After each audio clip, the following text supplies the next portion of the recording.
Hello and thank you for joining the Friday edition of Journalist Hangout. I'm Ayodele Uzubakun.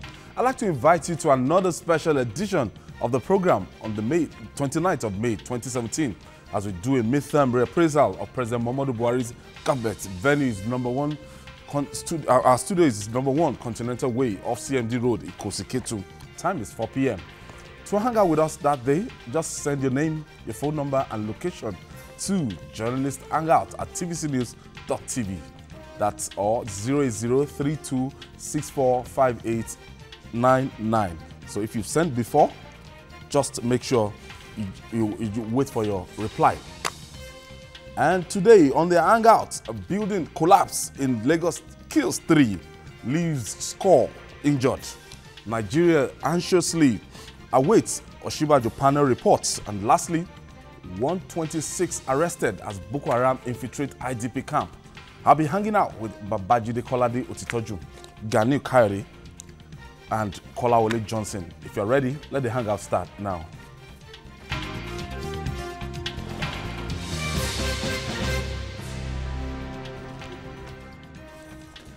Lagos State is celebrating its 50th anniversary.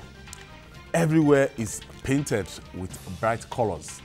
Anniversary projects are being inaugurated.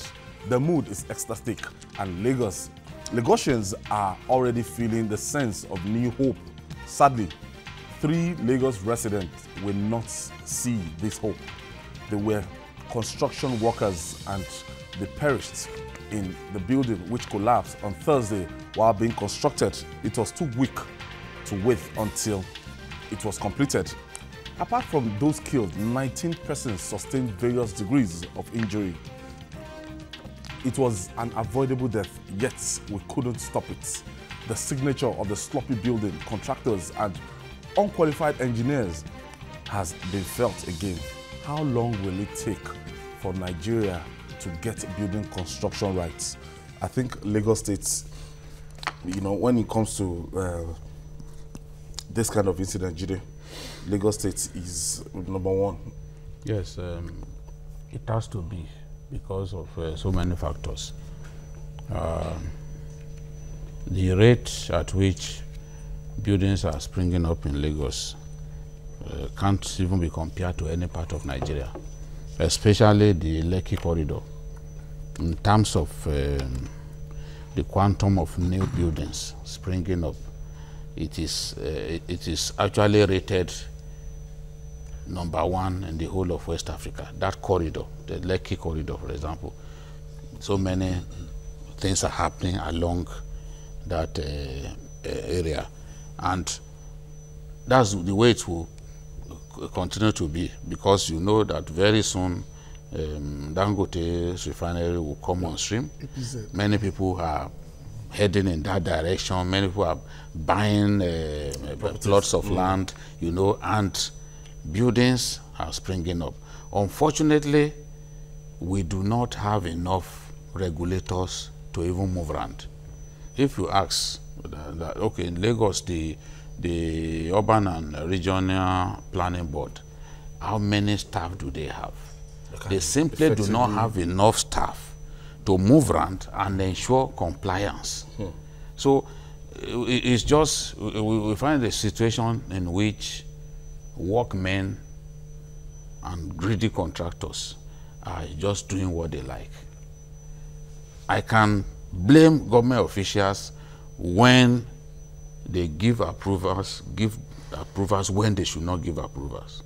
When they give approval for you to construct your building on drainage channel, for example. We have a few of them. Even here in Lagos, I know a building, a skyscraper that is sitting on a drainage channel. If a government comes today now and say, okay, you must remove this skyscraper, people will say, oh, it must have been for political reasons, and all kinds of funny reasons will be given for the action of the government. But where people on their own buy plots of land and decide to erect, and workmen, engineers and the rest of them fail to pay attention to details or recruit people who do not have the requisite knowledge, and the basic building principles are sidetracked, because you want to make money, definitely you find that buildings will continue to collapse.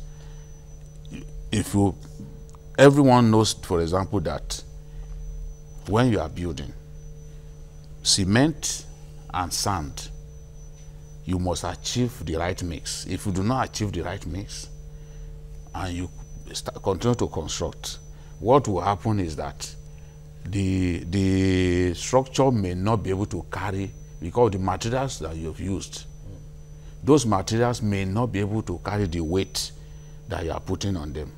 For example, if you are supposed to use maybe 12 mm and you use something less than that, or you are supposed to use 16 mm for solid concrete work and you use 12 mm, it will come down. Well, you find that it happens most times. People simply want to cut corners, save as much money as possible, and then endanger the lives of the rest of us. If the building, if you want to build a skyscraper or even a 3-story or 4-story building, from the foundation, you start to do your work. It is not like, oh, after a while you think that, oh, I have more money now, and a building that was not supposed to be a story building, you start putting, raising it and putting several floors. It will come down. That's exactly what happened in the case of the Joshua Church. What's the name of that church? Synagogue Church of Nations. They got no approval to add new floors. They added new floors, and because of some structural design errors and this thing, the building came down. And the man of God began to lie to us that what happened was controlled demolition, you know, by terrorists. Later on, he said that he saw one aircraft hovering overhead, that aircraft must have caused the building to give way. When he was not satisfied with lying against an innocent aircraft, he told us that, oh, it was Boko Haram that did it. You see, and he wants people like me to believe that Boko Haram came all the way from the northeast to come and demolish a building. But you see, if it was controlled demolition, it is not from up that it starts to starts to come down.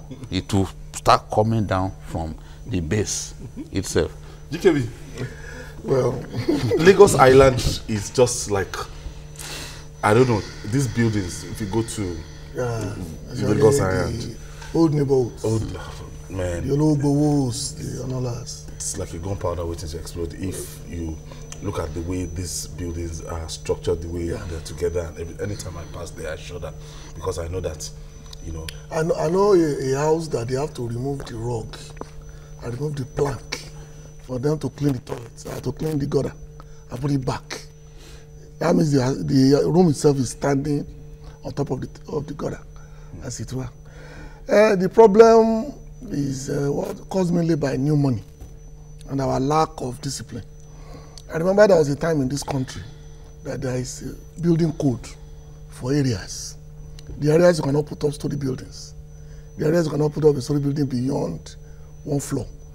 I remember there was a time in Bodija that one military man came and said he would go to court because the town planners refused to give him permission to build beyond the code for that neighborhood. All that, of course, is gone with the wind. And you see all manners of buildings, including commercial buildings in residential areas. Yes. You see petrol stations next door to an hostel. Things that are disasters waiting to happen. This K2 area, we have that. It's terrible. And then when you see banks, we should know better, putting up structures in closed-up areas without providing for car parks. And these are people who are supposed to know better. All these are dangers that will keep building up every day. But the irony is that we only talk about it on the day it happens. Yes. Something else will come tomorrow and follow it up and move on to another thing. Yeah. Those who are dead are gone. And we just do maybe post-mortem. Media action. Media for 3-4 minutes and then we'll move on. But the tragedy is that in this country, there was a time there were health inspectors. There was a time there were mobile building inspectors, where people obey laws. When they put a sticker on your house, you report. Nowadays, people ignore, and nothing will happen. We are a lawless country, And it's only when things like this happen that we show our concern. Some of the buildings that have collapsed in recent times had That's signs ex- on They them. already that be were mad, mad but for they will demolition. ignore it. No, but Those level is nothing it will not happen. possible that in some cases those people will go and beg or go and lobby or bribe The their official. way to I ensure wanted that- to ask you, I wanted to ask you, Kolawole, how culpable is the state government, especially the ministry in charge, of regulating this, the activities of these builders? Well, I may not be able to place a certain level of culpability on the government agency. However, the main cause of several ills we have is the breakdown in our societal value. Now, let me take it from here. An official of a ministry, if that will come to you in those days, after serving you paper, will insist on you doing the right thing. But now, it is no longer. 1, 2, the professional who is building in those days, they love their job so much, they want to give you the best. But now, the man is looking for quick money. Number 3, even the man who owns the house also wants to belong. When he does not have enough money to build a house to a standard, he wants to, belong to the class of those who's got houses in Lekki. So he put all things together and he built. So the societal value has broken down. So both the government agencies, the professionals, and at times owners of houses are guilty all the way. Now, where would you be able to put the highest level of culpability on the government? It is because they empower to enforce laws. They empower to enforce rules. They empower to enforce regulations. In the case of Lagos State, with so many officials and large areas to cover, it is easier to cover a lot of things up. That is why that people have argued over time that if we can sort out corruption in our system, a lot of things in the society will take shape. See, we've gotten some personal touch, some personal contact with collapsed building in Nigeria. I grew up in Ebutamenta, for example, Old Barrow to be very precise. Remember the Simpson Street collapse? 2006, 4-story building, about 40 people dead. The same year, Surulere, at the back of where we used to go play, again a building, like 3 buildings collapsed. Kola, let me just take And this. Let me quickly go for this break, and when we come back, we'll discuss more. Still journalist Hangout, stay with us.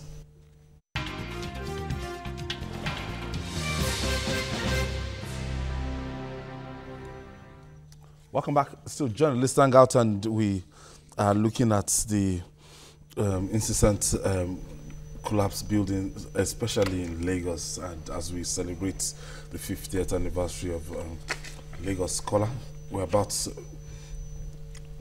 making a point before we went for that break. All right. I was about submitting to you that the value we have is broken, so everyone is affected down the chain. Take, for example, if you are a big man in this country and you probably want to build in a place that is unofficial, that ordinarily the building code would not allow, walk into the ministry and the young official there, who is a low-level officer, is too scared to say no. Institutions are so disjointed these days that people are even scared to carry out their own duties. Of course, he made mention of something now, that you have banks without parking spaces, whereas I know that the building code stipulates clearly that when a building is approved, especially when it is not for the purpose, not for a residential purpose, several other factors are put into consideration. This is why they will earmark some areas, and they will tell you that in this area, you can't build a mosque, you can't build a church. That is why you can't even put some companies, factories in some areas. Even these days, you look at areas where you have filling stations, they are not allowed close to residential area. But you will see filling stations stuck in between residential buildings. To an hostel. And you wonder, Next what is door happening? to an hostel. Next door to a hostel, you can imagine. So the officials are guilty because they take their eyes away from most of these youths. And if you find out who is in charge, it is a big man who wants to do his things irrespective of what the law says. So the societal value is broken institutions are broken and people are breaking laws daily. Like the one that happened in this synagogue church of all nations, we lost how many? Close But to 100 plus. Mostly South We Africans. lost 100 plus. 116 people, and 85 of them were South Africans.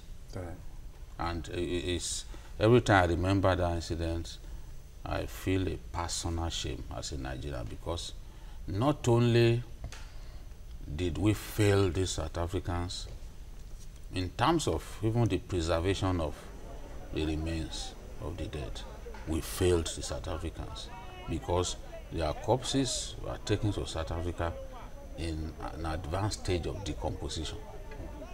So how can they be happy with us? Advanced stage of decomposition. So those corpses were not even taken good care of, you know. So 116 dead in one incident. That should, in fact, that should make us as a country say, look, no more. And as we speak, who is in jail over that incident? Nobody. When that incident happened in Lekki last year, Ambode fired some regulators. Yes.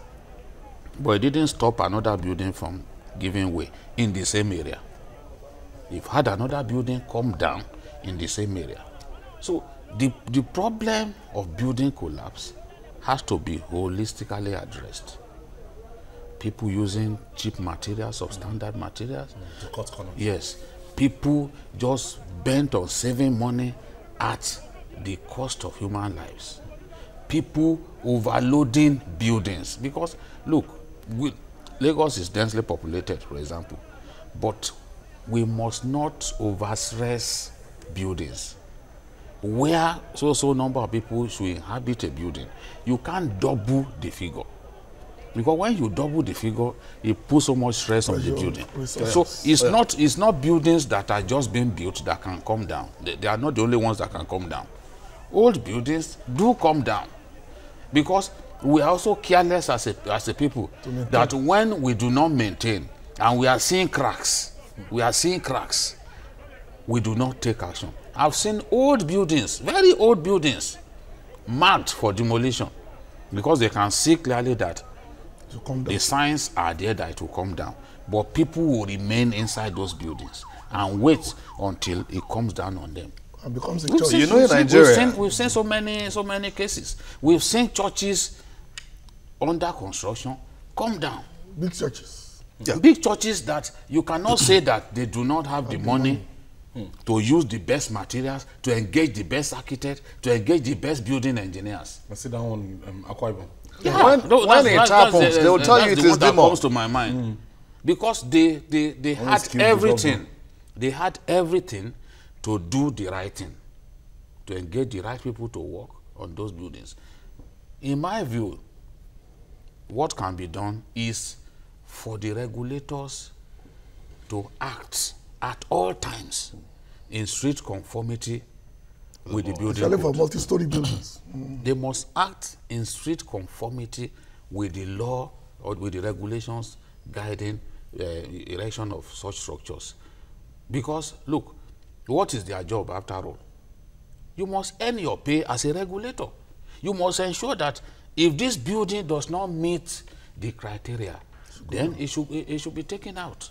Let all the people resident inside it go and find somewhere else to live. You are saving them from themselves. You are saving them from danger.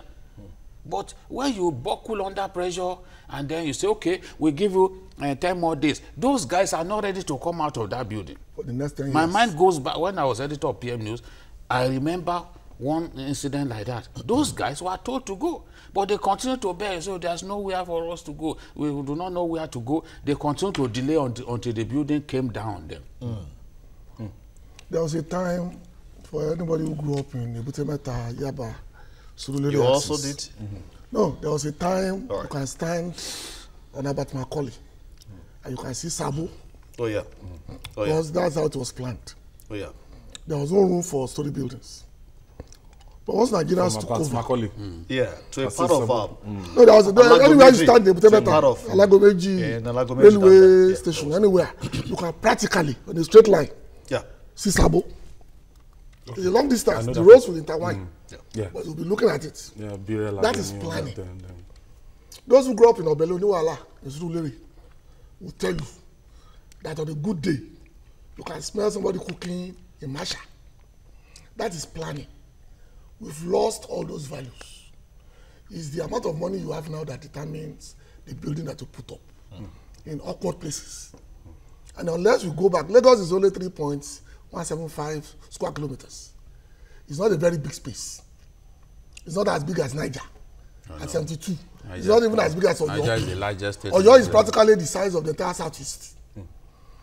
So why are we doing this to ourselves? It's not necessary to go, because the regulators we are talking about are human beings and they have their own limitations. But the simple law says obey the building code in X area.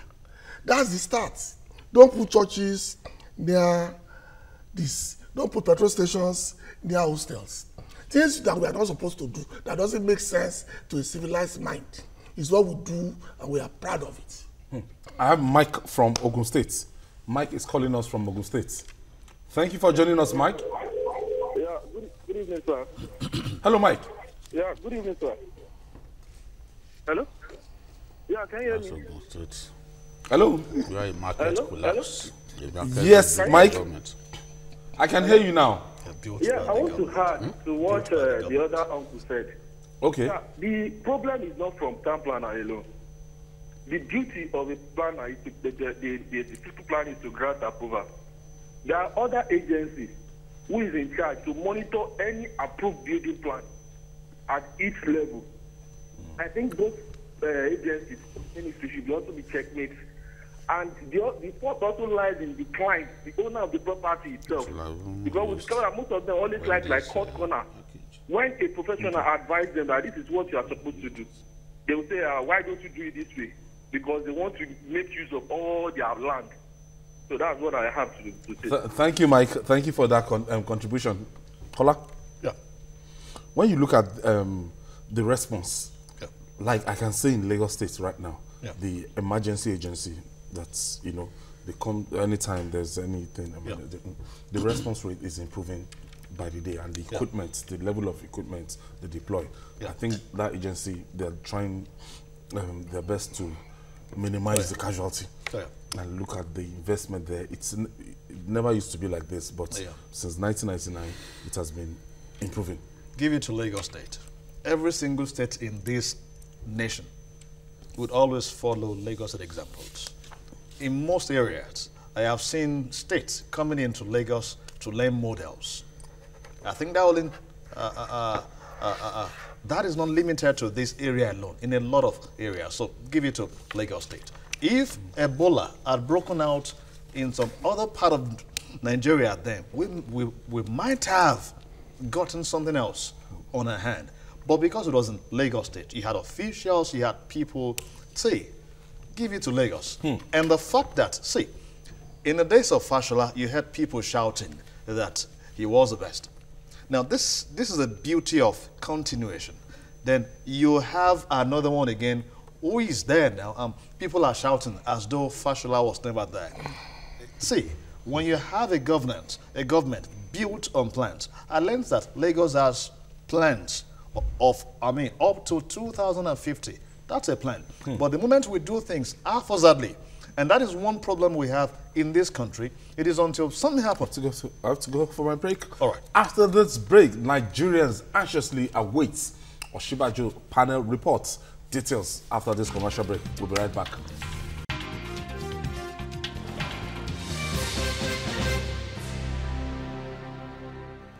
Welcome back. The Nigerian presidential villa was perceived as the sanctity of the saints until the Senate Committee on Humanitarian Crisis in the Northeast released a damning report alleging that some characters in the presidency are parts of the corruption that Mr. President was elected to fight against. The report indicted the secretary to the government of the Federation, Babacha Lawal, for bribery and breach of procedural procurement law. But the desecration of the Holy Temple does not stop with SGF. The Director General of the Nigerian Intelligence Agency, that is IOK, is wrapped in the 15 billion naira found in the Lagos house. Seemingly embarrassed by the news, President Muhammadu Buhari suspended both the SGF and the NIA DG, set up a 3-man investigative panel headed by Acting President Yemi Osinbajo and gave it 14-day deadline. The Director General of the Nigerian Intelligence Agency, that is IOK, is wrapped in the 15 billion naira found in the Lagos house. Seemingly embarrassed by the news, President Muhammadu Buhari suspended both the SGF and the NIA DG, set up a 3-man investigative panel headed by Acting President Yemi Osinbajo and gave it 14-day deadline to dig into the case. The deadline has passed and Nigerians are wondering what the outcome of that investigation panel was. Critics say that President Buhari is out of town. Now, the investigation may have suffered a setback. How will this drama unfold? Somebody told me that the Vice President, the Acting President, actually submitted the reports to the President before he left. He did. And actually, all we want to know is what went wrong. The SGF, the NIA, and something tells me that the NIA one might just be a false alarm. Yeah, we talked at length yesterday about the NIA thing, and judging by the May 17, 2016 letter that the National Security Advisor wrote to the NIA boss, saying clearly that the president was happy with the covert operations that they have carried out with the funds at his disposal, even praising him for the management of funds. You cannot be in your right senses and say that the NSA did not know that that money was there. So the NSA was aware of covert operations. The correspondence between both men is now in the public domain. He was aware of that. We may have been wrong-footed at the beginning. We may have been misled. A lot of names. You know? We said it on this program. But you know, when I go back and I remember that Vanguard report where Lai Mohammed actually said that the president was aware. And that story also indicated that Ibrahim Agu was told not to go ahead and raid that building because it belonged to a rival, a security agency within the administration. But he still went ahead. Maybe he didn't believe their story. He couldn't believe that, oh, so much money could be kept somewhere and all that. He went ahead and raided. But with what is coming from the office of the NSA, you cannot say that is it okay or was it that okay did not inform The superiors. a superior, because that's the person that oversees, oversights that agency, and he told him. And one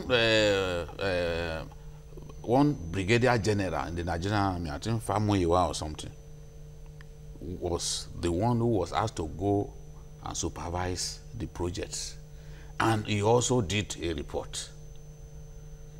So the NIA thing, I'm really not clear, but my faith in the acting president has never been shaken, and I pray that that day will not come when my faith in Osinbajo will be shaken. So I'm waiting anxiously to see how this matter is resolved. Yeah, if it is established that indeed that money belongs to the NIA, Okay should be restored to his position because it will mean that he has I done nothing wrong. Why the continued suspension? Yeah, it will. No, but of course we've not seen the report, and the report has not been approved. It's an assumption. Now, okay would have to be restored to his position, and then the money will go back to his original owners. If the government of Muhammadu Buhari now feels, look, we do not need these covert operations anymore, we want to put this money to a different use, that is their own problem. But if it is established that indeed all of these letters, these correspondences between both men indeed happened, and if that letter, because Monguno has not denied that he wrote that memo saying that the president is happy with the way you have used the money. That means we are just on a wild goose chase, trying to say money that was not missing was actually missing. But the other leg is that of the Babashir Lawal's matter is the one that really concerns me. Yes, I know that he may have had his problems with the National Assembly. You know, he told them that there is no money for their consistency projects. I'm sure, gentlemen, you remember our people, when you say something that our people don't like, they usually do not forgive you. They will wait. He may not, you can't tell me, for example, that, well, that he is the most corrupt in that administration. There are other people. We know that even in the administration of Muhammadu Buhari, as honest, as decent as that man is, as rich in integrity as that man is, there are some conscienceless looters still in the corridors of power, still around him. So the task that the president has is to identify those conscienceless looters. I'll call them conscienceless because you can't be operating with a man who rather die than steal people's money. And you fail to learn from him. All you want to do is you are using the opportunity of working for the president to feather your own nest, steal money, and then enrich your own friends. So we want to see how Babashir Lawal's matter is resolved. I'm really keen to. GKB. Yeah. Moving forward, I think some Nigerians actually said it that, like I remember the former Secretary General of the Commonwealth saying that we should play down on this issue of NIA so that the operations and everything, the modus operandi is meant to be covert and not. We even said it on this program many times. Yes. So, what are you expecting from the Oshibaju Committee? Well, we must first set things in perspective. Vice President Yemi Osinbajo had submitted a report of his committee to President Muhammadu Buhari the day before the letter was transmitted to the Senate that Muhammadu Buhari would not be available until further notice. That has been done. Whether now acting President Yemi Osinbajo can act on the committee reports of Vice President Yemi Osinbajo is another thing entirely. You're sounding. There's a moral conundrum that we must get out of that, is it not? And that's why I said the acting president is in the situation that is a no-win. Because he cannot act on his own recommendation. He cannot. So, whether by design or other factors, this report will remain in the cooler until President Muhammadu Buhari returns and take office again. If it's 6 months, it is 1 year.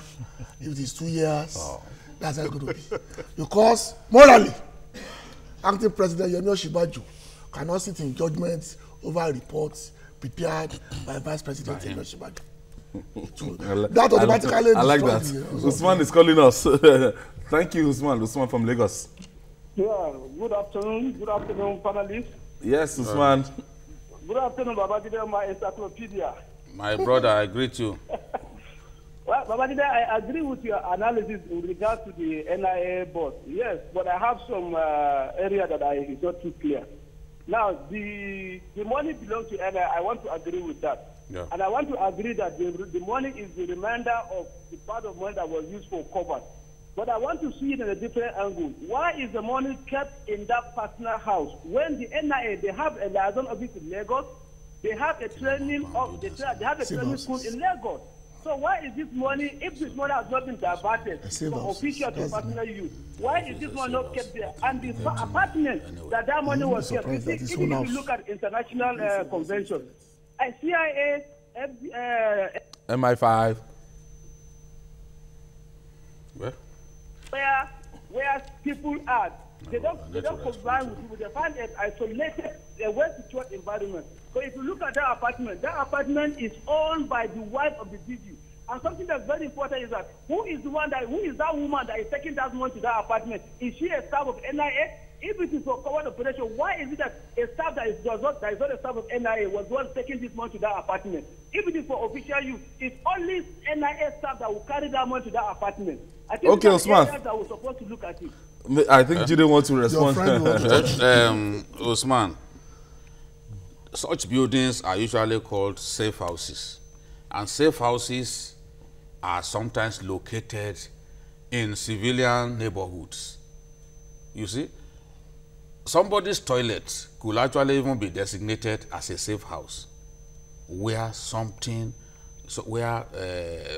a high-valued security material can be kept. The least expected place. So I don't think that it is wrong. On the issue of somebody taking money there to keeping the money, we do not have evidence of that. A lot of those stories came up when this thing happened. That, oh, every day somebody will go and keep money there. We have absolutely no evidence that that was happening. On the matter of Oke's wife being the owner of the building, or the building was purchased in her name.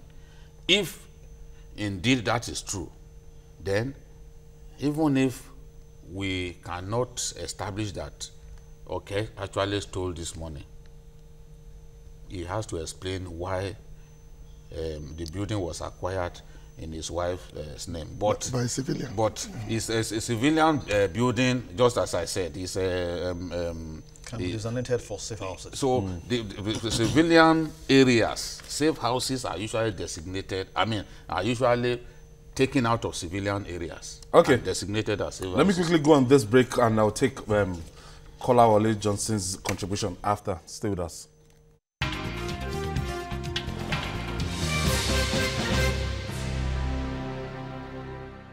Welcome back, Kolawole.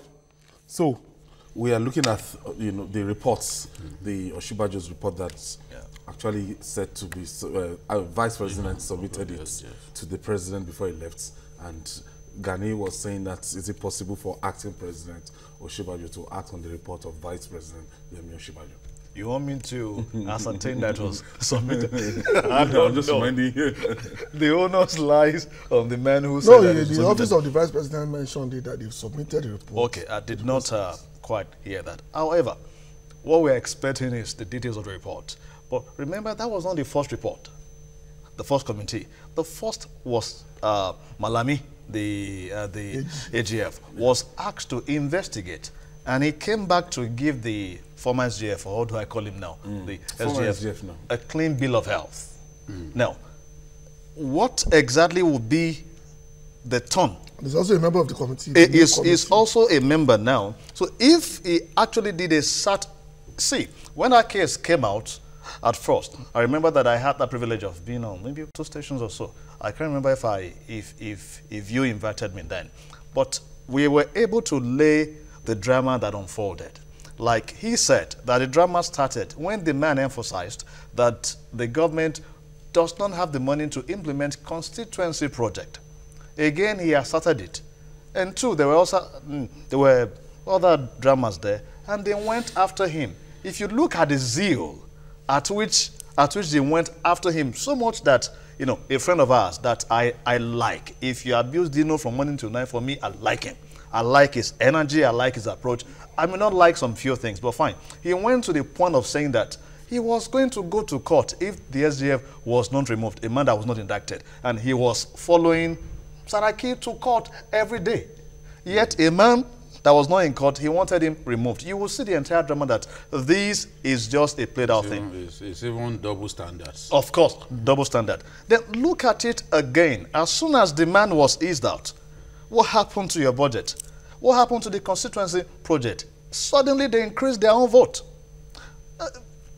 You can see the argument here. Are you aware that the Senate actually had a law, I'm not sure if it's been passed, where they wanted a certain percentage of our budget as their constituency project? So I think this is just... They were talking about it. Yeah, I think this is just... No, because it's a constituency project that the bill passed the first, second stage. The constituency project has always been a vehicle for them to steal. Yes. Because they do not... I was talking about a funny senator, you know, who built one tiny town hall. You call something a town hall and it can accommodate very few people. Very few people. And that town hall now is overgrown by weeds.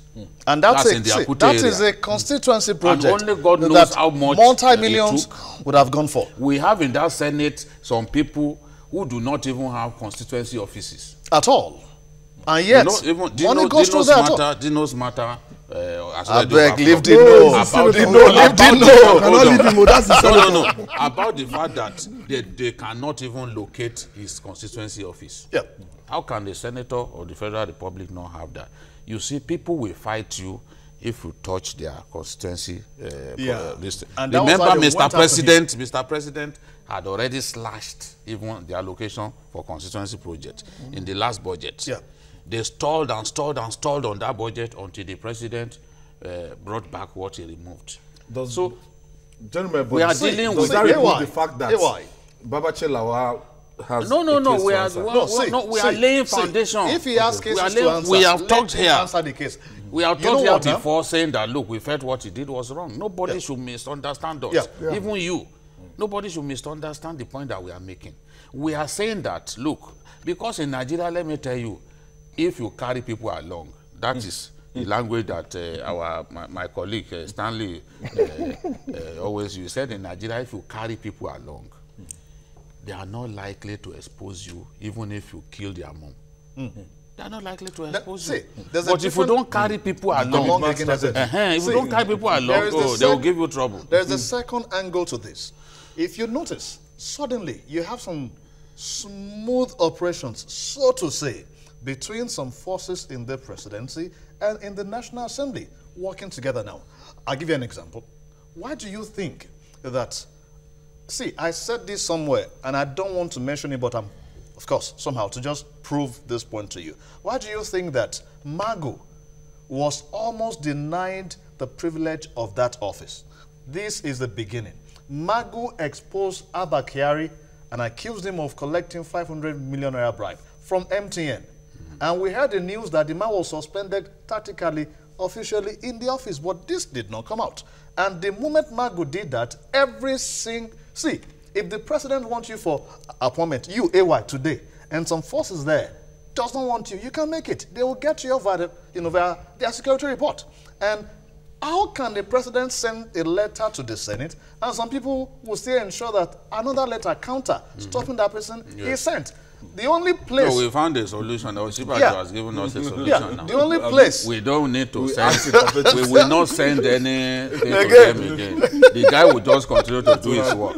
Because since we found that they are blackmailers and they have agents within the presidency who will sit down and be writing some shitty security report that cannot stand the test of time.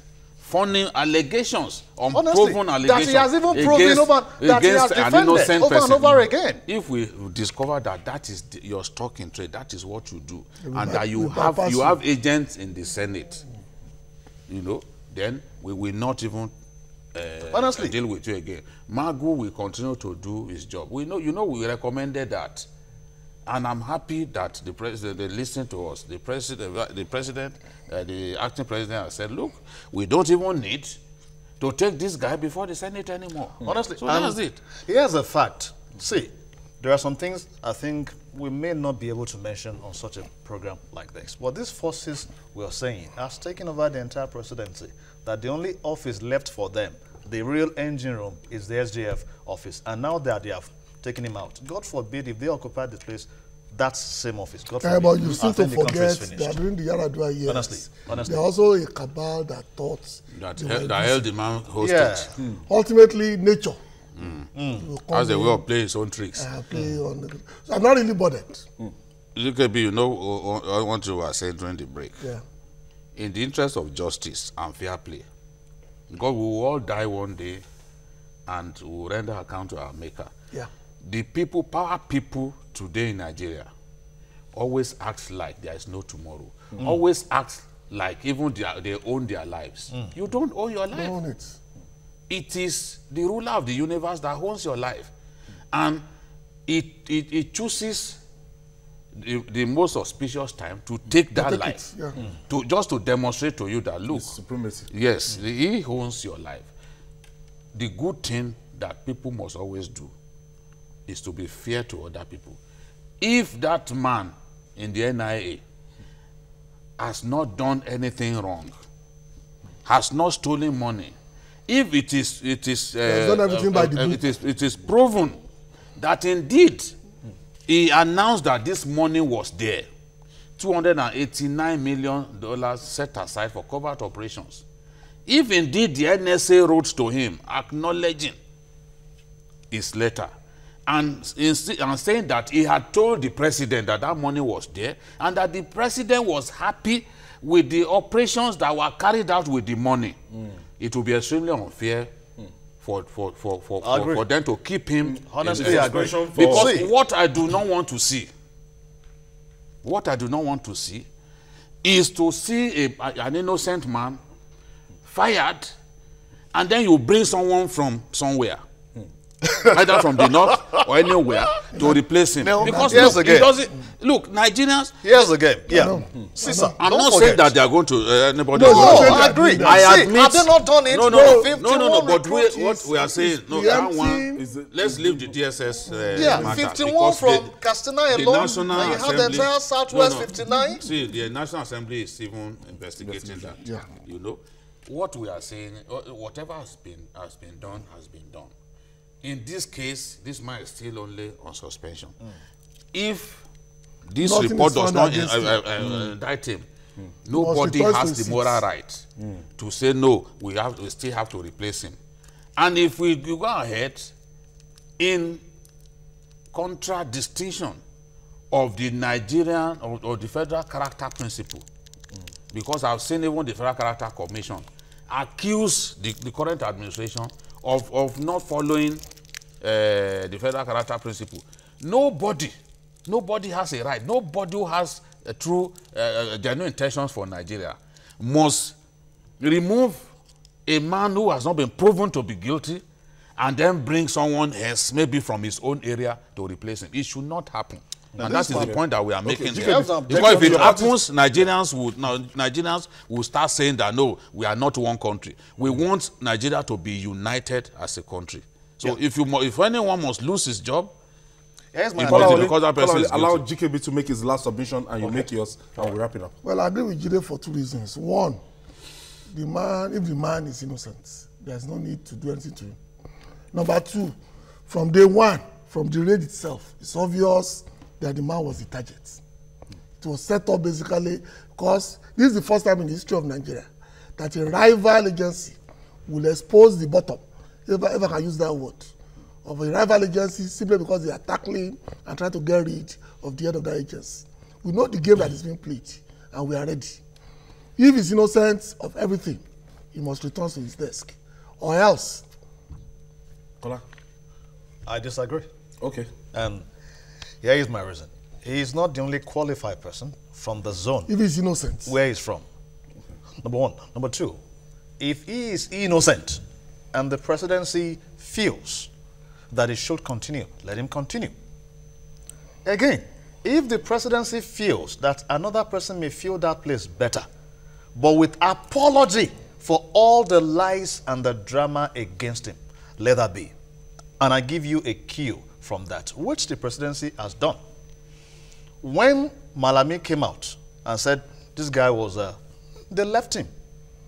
Now, if this report comes out to say that the NIA guy is innocent, I want to support that the presidency should leave him, but not that we should insist that he must be left because we feel that he can be taken to another place. I don't think he can be taken because the president is aware of the several outcry. Look at the entire security network. Some zones are being completely annihilated, and I know that he will not want that to continue. So if OK must not continue, there are people in the southwest who can continue. Who can fill the place. Because he is not an appointee of this administration. And this administration may say, okay, let's find someone else appointed by us from the same area who can fill that position. If they do that and OK is proven to be clean, to not be guilty, and they announce it, and they are making known to Nigerians, I think he will walk his way with his head, with his honor intact. And if someone else, he can appoint someone else from his zone. Position. From his zone. Okay, I want to thank you, Kolawole Johnson. I want to thank you for your contribution. Thank you. I want to thank you, Gani Kola Balogun Jikebi and Babajide Kola. Kayode Balogun. Some modern people's names.